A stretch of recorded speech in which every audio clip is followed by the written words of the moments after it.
Welcome back, Doggies fans. It's Edo from the Elite Pathways Facebook page, and I'm going to do another episode. I know it's been a while since I've done anything, but with the off-season, there's not too much to talk about, but I think it's time to discuss part 4 of the top 30 roster and where it's at the moment. So I'll probably do it in a few sections. Might start off with the players who have departed from the top 30 and the supplement list from 2024. And then we'll talk about the current top 30 and how it stands at the moment. Although it does change a bit, but I wouldn't imagine it's going to change before Christmas or the New Year. Then we'll look at the players who have been signed from outside of the club, and also the players who have moved into the top 30 within our own system. We'll talk about the supplement players, the train and trialists, and near the end we'll talk about the players who are currently free agents or going to be off contract at the end of next year. I think there's about 13 of them across the top 30 on the supplement list. And we'll talk about a couple of rumours as well with players that have been linked to us. So I am recording this exactly a week before Christmas. So hopefully I'll get this up onto the channel around Christmas time. I'm doing it in bits and pieces. And it's bloody hot in Sydney and probably hot in most places in the country, and so I hope everybody's keeping cool, hydrated, and I'd like to thank people for following the group on the Facebook page. There's a good following on there, and also those who do listen in on the channel. I really appreciate it. So let's talk about the departed players from 2024 first. So starting from around the mid-season point, Zane Tedovano retired, although he did play a couple of internationals for the Cook Islands at the end of the season, but I think he's retired from NRL football. So he's gone. Gerald Skelton has gone to the Tigers, Chris Patolo to the Manly Sea Eagles, Hayes Perham to Brisbane, and Kitione Katunga, Jordan Samrani, and Josh Addo-Carr, after he was let go by the Dogs, have all gone to the Eels. And Liam Knight has also announced his departure. And he hasn't got a club at the moment, but he's on the lookout for one. He might be able to get a run somewhere. And 2 supplement players. Joash Papali'i's gone to the Eels. And Pawasa Farmasili has retired as well, although I think he's playing local football down in southwest Sydney, I think. So that's 8 players from the top 30 and 2 supplement players for a total of 10 players who have left. So we wish them all well with their new clubs and all the best in 2025. So moving on, we go to the current top 30, and this, when I say current, that's pretty much from November 1 when we have to enter to the NRL a list, but that list can change several times throughout the course of the whole pre-season and season till I think it's June 30, or it might be a little bit later. When the final 30 has got to be submitted and you can't make any more adjustments. So at the current moment, this is the top 30, and we do have 30 players listed. So I'm reading these names off a spreadsheet that I compile and try and maintain with our roster lists.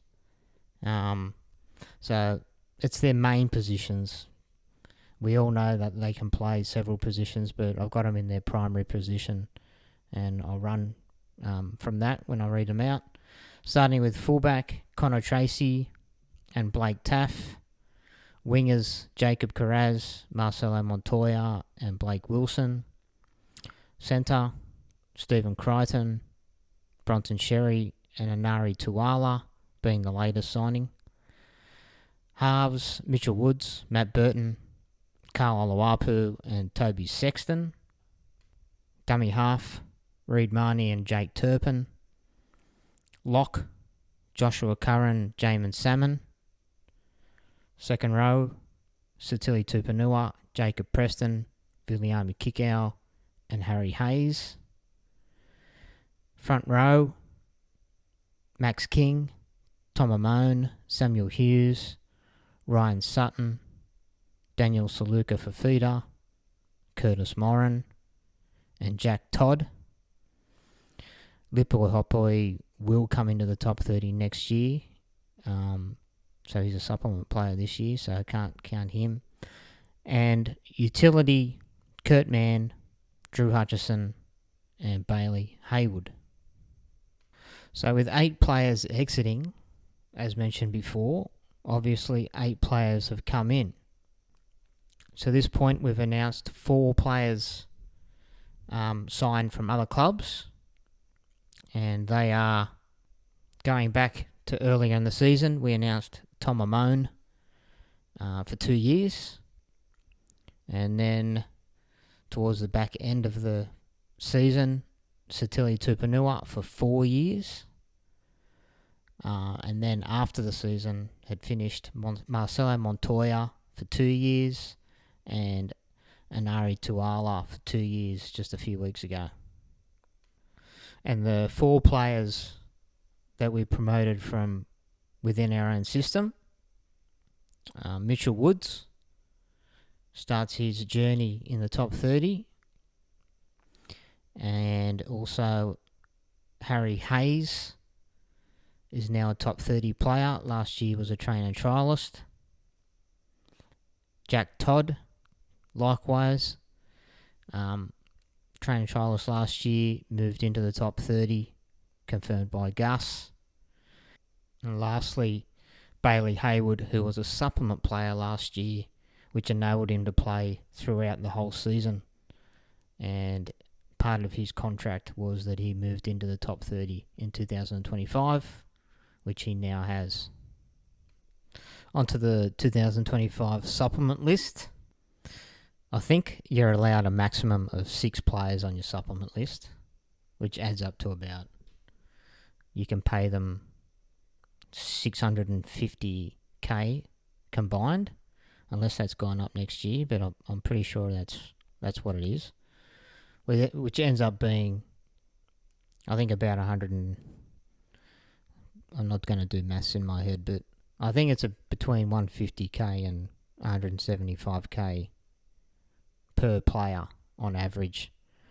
So the 6 players that we've got listed are 3 current 19-year-olds out of this year's SG Ball.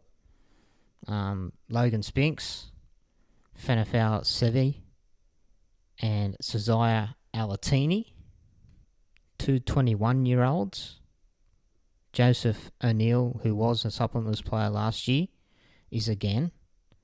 Played a fair bit of New South Wales Cup last year and did very well. Jonathan Sewer.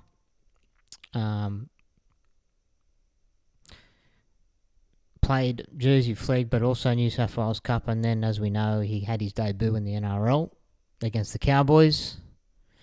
And lastly, Lipoi Hopoi, 22-year-old, who was a train and trialist last year, debuted after round 10, and now moves up into the supplement list.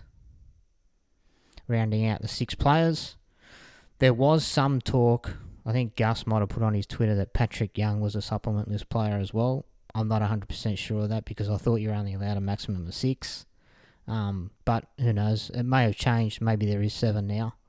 So it may or may not include Patrick Young, who's another 19-year-old, started off the season in SG Ball and finished with a grand final win in Jersey Flegg.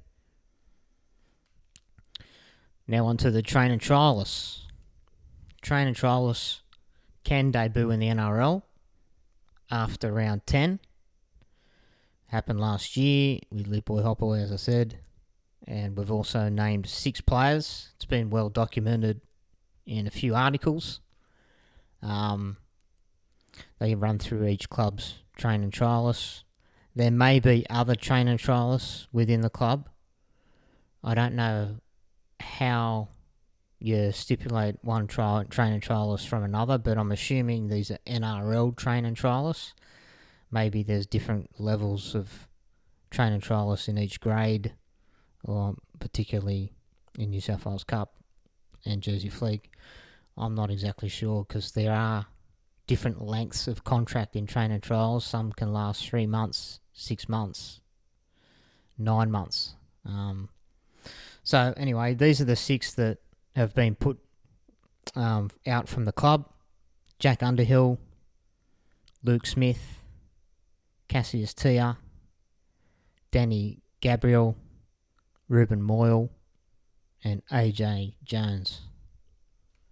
So between the supplement list and the train and trialists, and if you include Pat Young, that's 13 really good players that we've got coming through our system between the ages of 19 and 22. And all having very good success in the teams that they're playing in those grades, but also individually standing out, and the club's rewarded that with contracts. So I don't know how long they're all contracted for. Some of them may only be next year, and they've got to prove themselves. A couple of the others, perhaps on the supplement list, are signed a bit longer. Time will tell.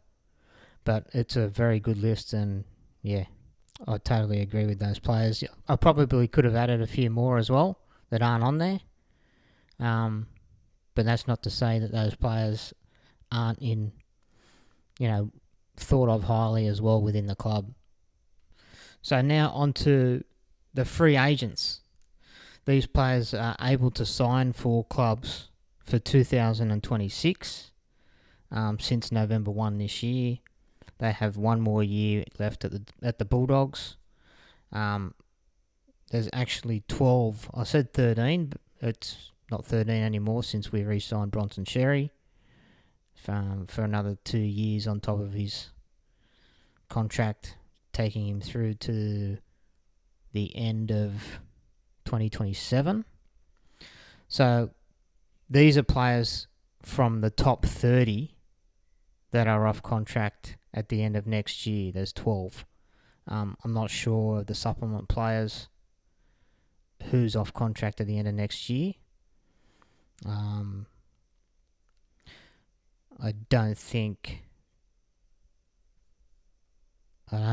just guessing. I don't think Alatini and Sewer and Spinks are off contract. I'm not sure about, and Seve as well for that matter. I'm not sure about Joey O'Neill and Lipboy Hopaway. So, yeah, I'm not too sure. But there's 12 players currently off contract from the top 30 next year, and they are Blake Taff, Blake Wilson, Toby Sexton, Jake Turpin, Jamin Salmon, Ryan Sutton, Daniel Saluka Fafita, Curtis Moran, Kurt Mann, Drew Hutchison, Bailey Haywood, and Jack Todd. So this is where it gets a little bit interesting. Well, for a nerd like me anyway. When I look at the players who are signed for 2026, I count 19 players out of the top 30. And that includes Lipboy Hopaway, who we know goes into the top 30 in that year, 2026. I'm not too sure if the likes of some of the other supplement players, if it's stipulated in their contracts that they move into the top 30 as well for 26, or whether it's after that, they might, or a couple of them might.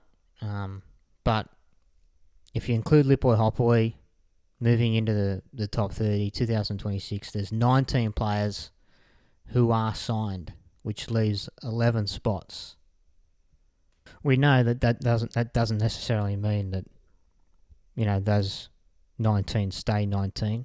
Players sometimes get moved on, as we've seen not only with us but other clubs.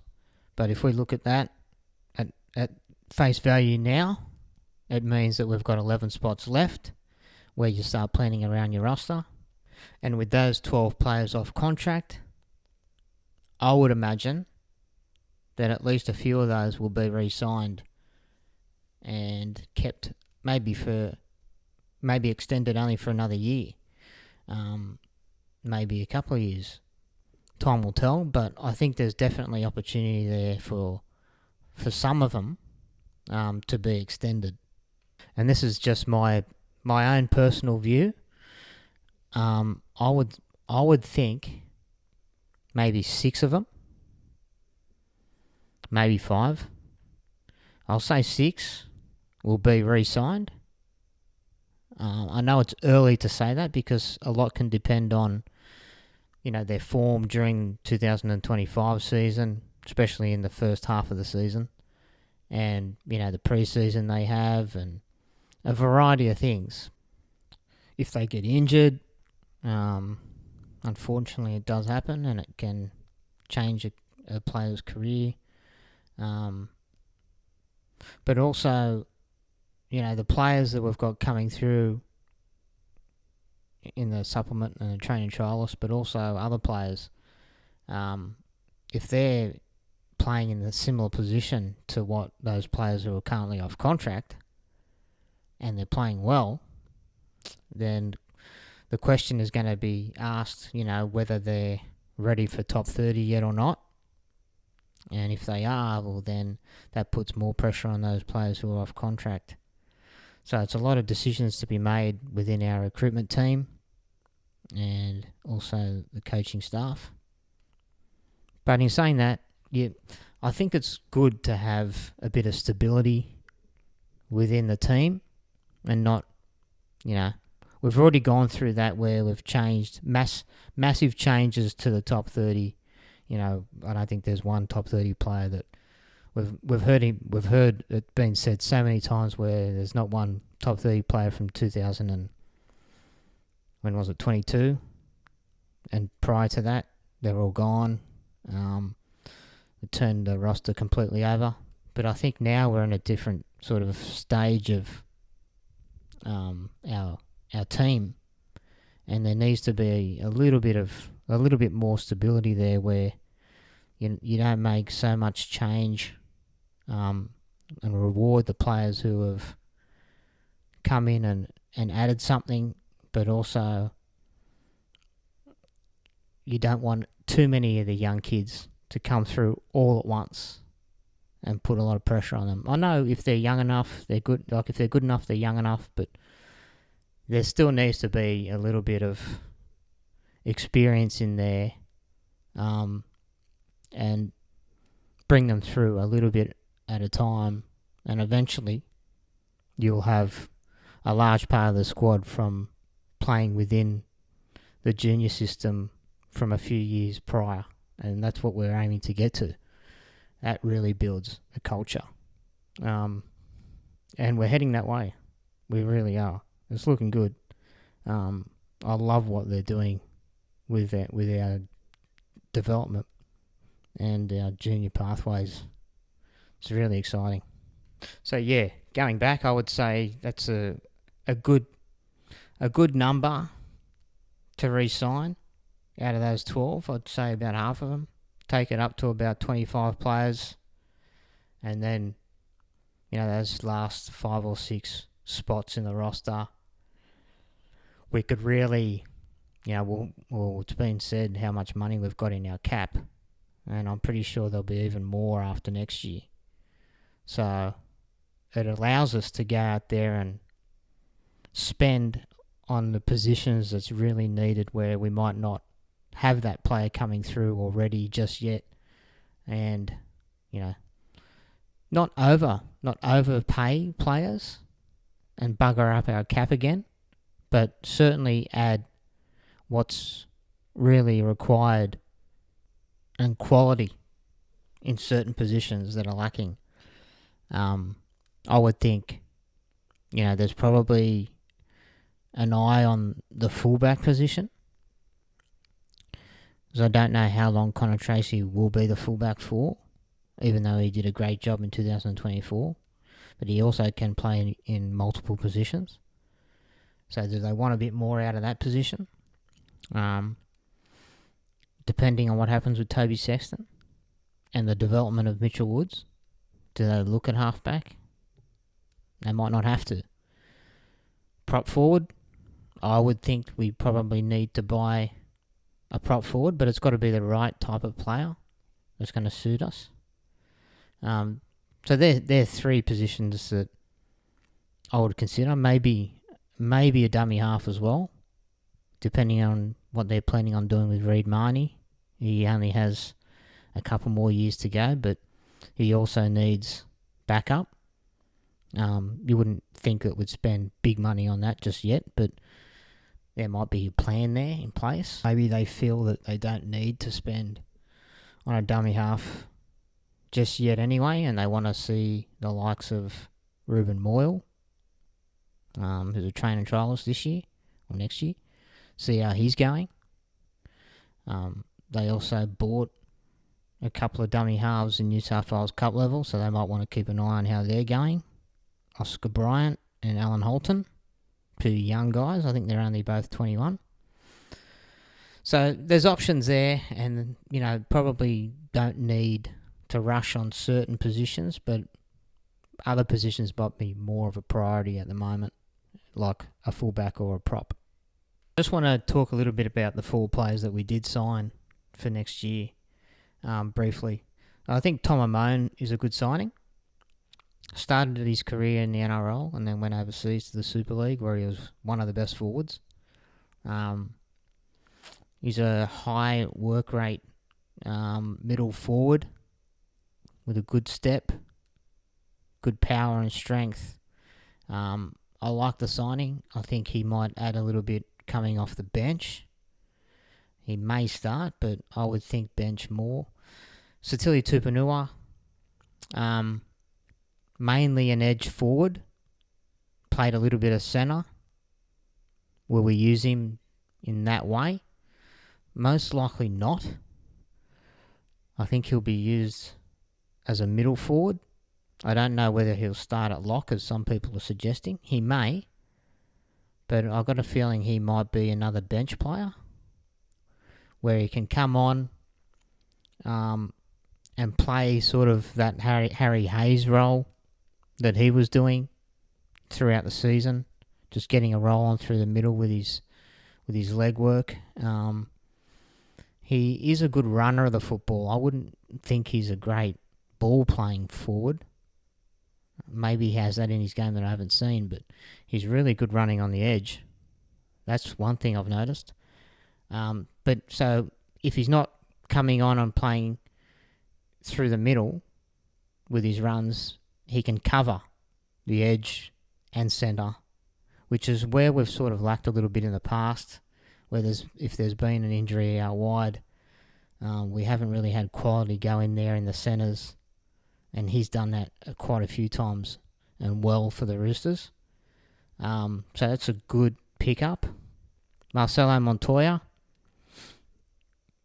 I wasn't sure about this signing, to be honest, at the start. I do like him, and I think he's a wholehearted type player.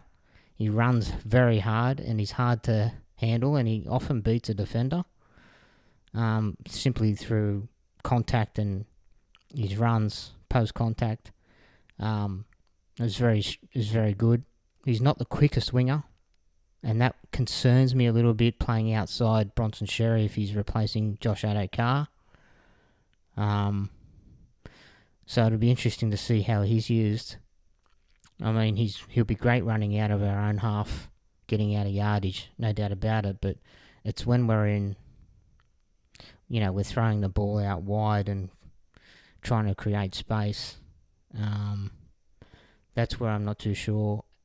At this stage, I would probably pick Blake Wilson ahead of him and have him in reserve grade. But we'll see what happens in pre-season. And Nari Tuala, I think he's a very good signing, actually. He can cover both sides, centre and wing, which is very handy, and he's played around about 100 NRL games.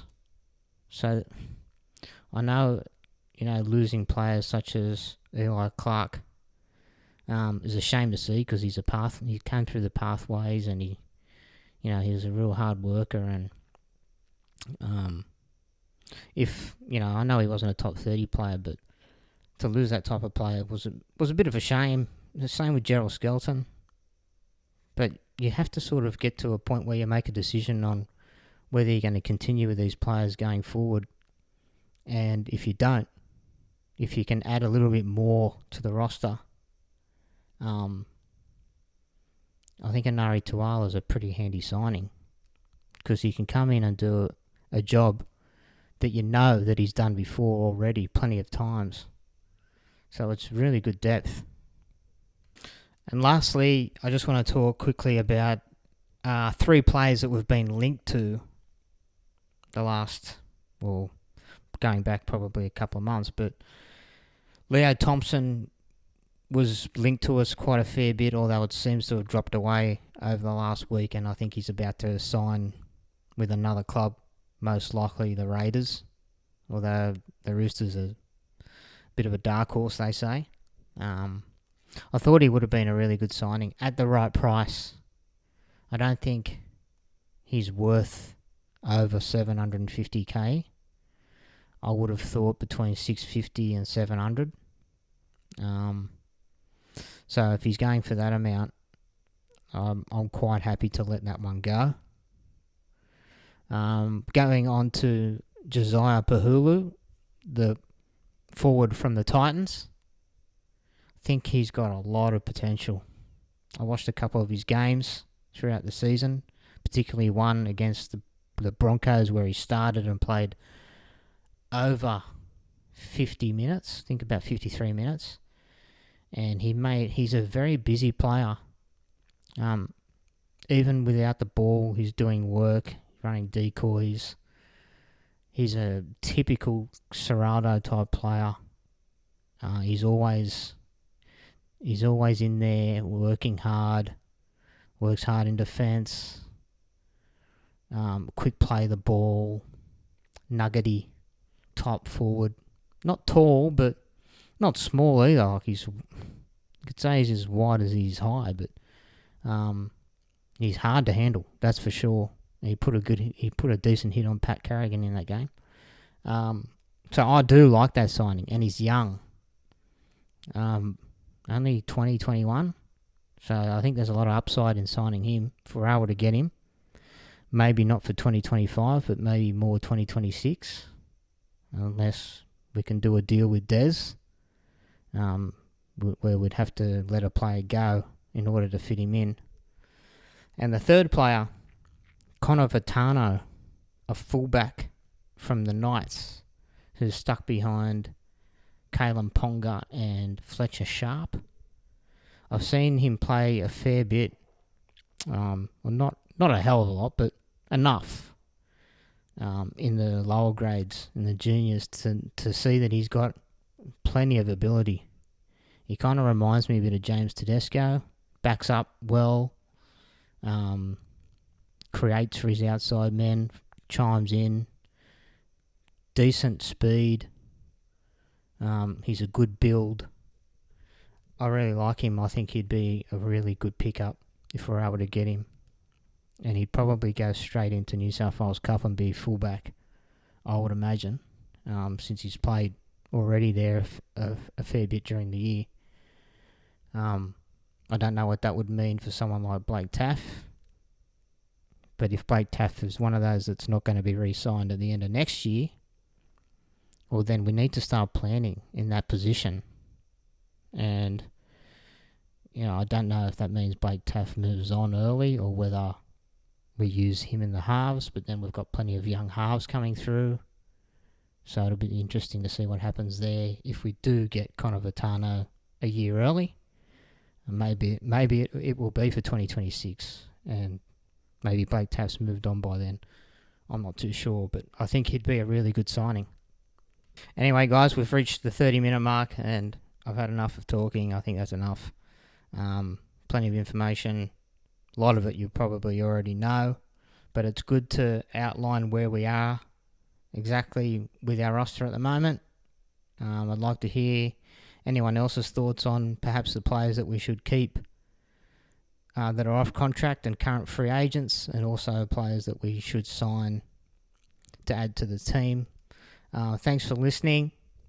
I'll probably do a final, or not a final, but the round 1 roster and the way it is around early March as part 5. Okay, guys, thanks for listening. And have a great Christmas and New Year's, and I'll talk to you next year. Bye. Nice in here. It's warm. Warm? Shoot, it's like 90 degrees in here, man. Sometimes it's 100 up in this mug. That's the way Emmanuel like to keep his fighters mean and lean, like Tommy Hearns. Ain't that right, Kenny? I got someplace to be anyway, so tell you what, why don't you come by the fights Friday night? We'll sit down, chop it up, look it over. Stay theater.